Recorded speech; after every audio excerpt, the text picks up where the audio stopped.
Okay. So this is what we're sharing, huh? Is this the actual cup? Or is this just a mock-up for the picture? What are the odds of playing all those matches and ending up a tie? Well, the cup. There we go. Okay. It was like a miracle. 51 years as a professional was one of the great thrills of my life. It's not about winning and losing. It's about the game, about the world of golf. It was the most thrilling event I've ever been involved in. Both of us.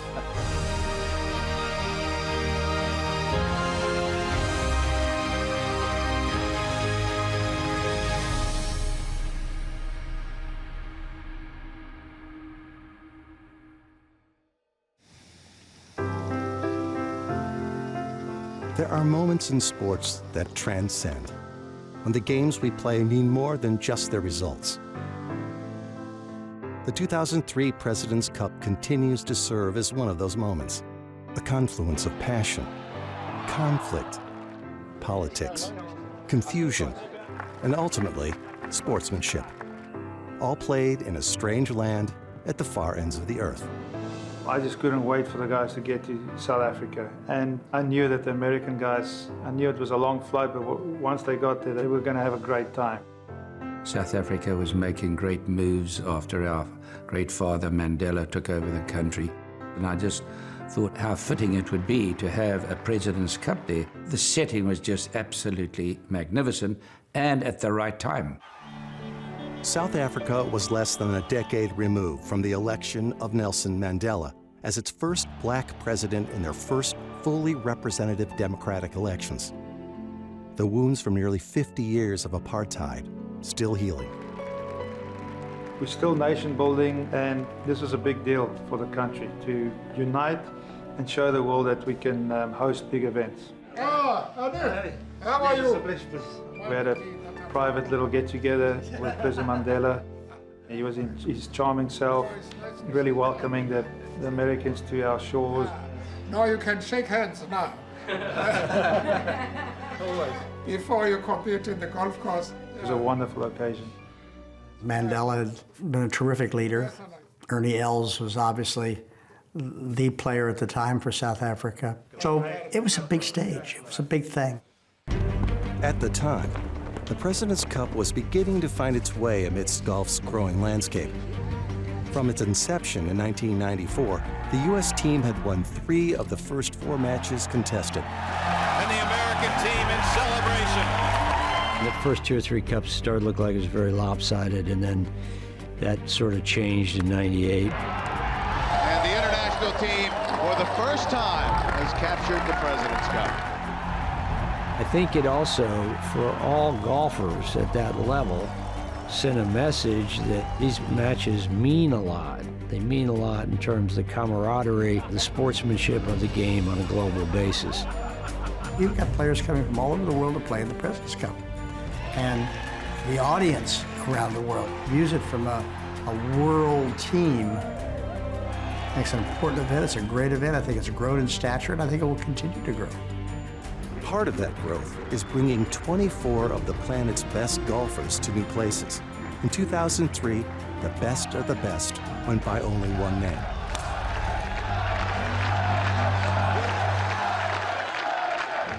Tiger Woods, along with hometown hero Ernie Els, were the main storylines as matches got underway.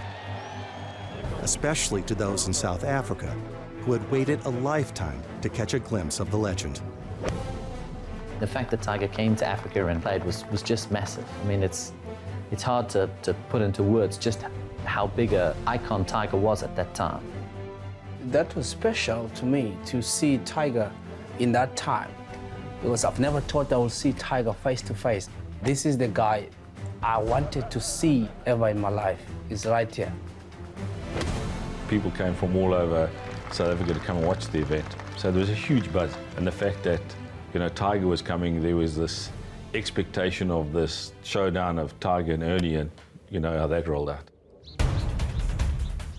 As the matches got underway, the U.S. team took an early advantage. And that ends the match right there. Building a 3-point lead heading into Saturday. U.S. wins 5-4. On Saturday, the international team handed the U.S. team an unprecedented sweep of the 4-ball matches, 6-0. What a play! To take their own 3-point lead heading into Sunday singles.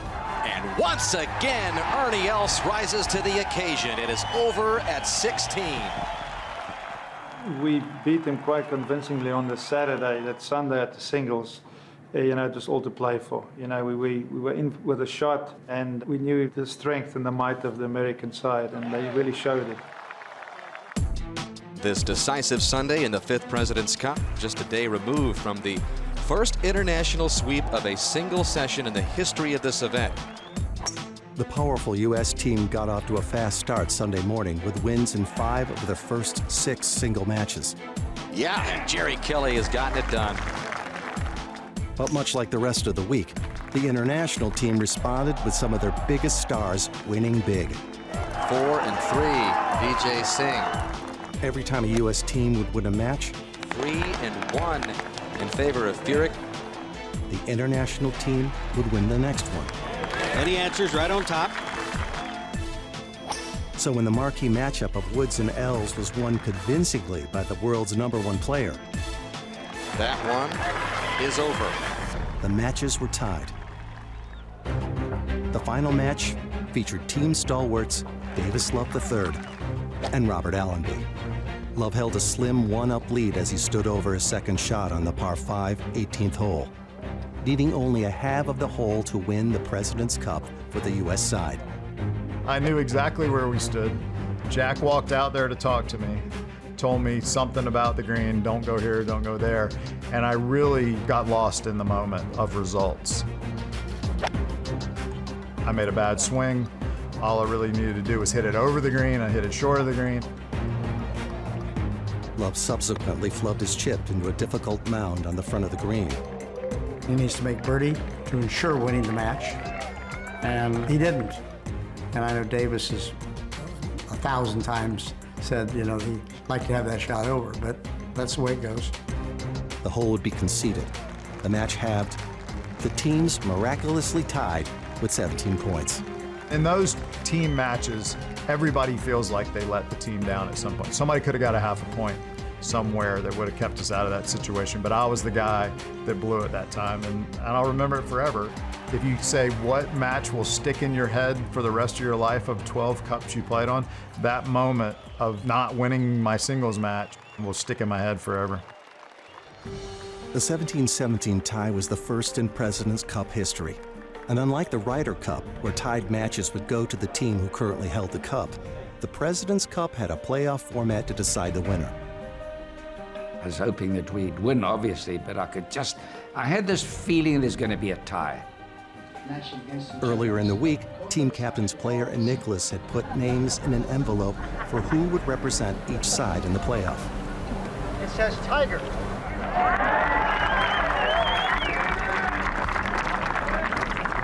Ernie Els. You had Ernie, who's one of the icons, and then Tiger, the icon, going at it. And it was pretty cool. It was the studs of both teams. And that's the way it should have been. Golf can write the best storyline. At the time, we were probably the 2 best players in the world, and you know, playing for the President's Cup, it couldn't get any better. Ernie and I both wanted to, still buck heads. I beat him in the match earlier in the day, and then I know he wants to redeem that and get me in the extra holes. It almost didn't seem fair to me at the time that it all went on the shoulders of one player for each team, but that's what made it so compelling once that playoff started. Watching Ernie and Tiger play off, I can honestly tell you, I don't think I've ever been or ever will be that nervous again. What a gut check by Els. I couldn't imagine how Ernie was feeling. Must have been some of the most pressure he's ever felt in his entire career, playing in front of his home crowd against Tiger Woods with the cup on the line. The playoffs saw both players hold cup-saving putts. He's done it again. After the first 2 holes were halved, and with the South African light beginning to quickly fade, the questions began as to how much longer this could go. It was almost dark, and Gary and I both said, this is not right. He says, these guys don't deserve to lose. And Tiger hit his first putt, knocked it 18 feet by the hole, something like that. That is not bad at all. He had the correct speed. And then Ernie left it about 6-7 feet short. That's how much twist and turn there is in this green. I said to one of my team members, I said, we've won. We've won, because I know Ernie's going to hold this putt uphill.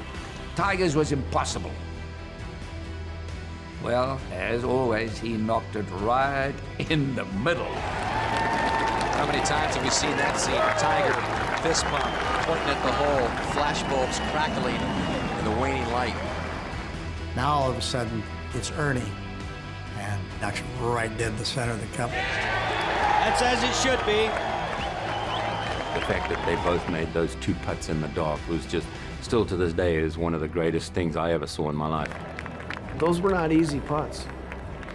They were tough, and they both canned them. It was pretty impressive. With the match still tied after 3 playoff holes, captains Nicklaus and Player had a decision to make. I wasn't quite sure what was being said there, but I think all of us knew that had to be the end of golf that day.